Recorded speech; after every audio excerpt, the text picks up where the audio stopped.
At the time, he was more of a behind-the-scenes figure in the indie scene, which is why when Game Theory spotlighted his tiny indie game, you would think that was his lucky day. Wait, that's actually interesting to me because I remember his game is very similar to Undertale, and I guess people like Jacksepticeye reacted to it and they got some positive attention from that. And so you're telling me that very early on into his game's life cycle, he also got some kind of a shout out from a gaming channel? I mean, that's kind of a big break, no? How did he respond? Jason Hall publicly criticized MatPat and the Game Theory team, accusing them of exploiting his work for profit without proper credit. Did they not say the name of the game? He argued that their video misrepresented his game, leaned too heavily on Undertale comparisons, failed to include a link to Heartbound. But it seems like this game is very similar to Undertale, so why the f wouldn't they compare it? And also, wouldn't that be a good thing? Some people like to do that kind of stuff. It's like, it doesn't matter what media. Like, if you really like Vikings, the show Vikings, you might go watch another Viking show. So people might be really interested in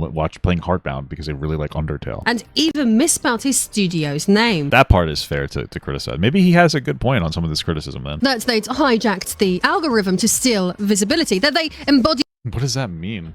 everything wrong with how big YouTubers leech off smaller creatives with. Oh my god, dude, we figured it out. I'm not even kidding. Pirate Software is the Dark Viper AU of gaming. Dude, he's such a little cuck. He's upset that people made a video about his game that got it positive attention and compared it to Undertale Without giving anything back. By 2025, the name Jason Thor Hall, or Pirate Software, has become something of a lightning rod in gaming discourse. What began as a scrappy indie developer crying foul over YouTube SEO. All right, that's not true. That's not true. He's not a scrappy indie developer, okay? This guy is a fucking nepo baby whose dad worked for Blizzard for 20 years, who constantly talks about it because it's all he talks about are the accomplishments of other people, who over sensationalizes his role in everything in his entire life. He's not really a game developer. He actually kind of sucks at developing games. He doesn't know how to optimize his game. He doesn't know how to play World of Warcraft particularly well. No, he shits on everybody else that plays it, acting like he's better than there's like the other people that are suffering through him to play. I mean, like, what are we talking about here? He says he's a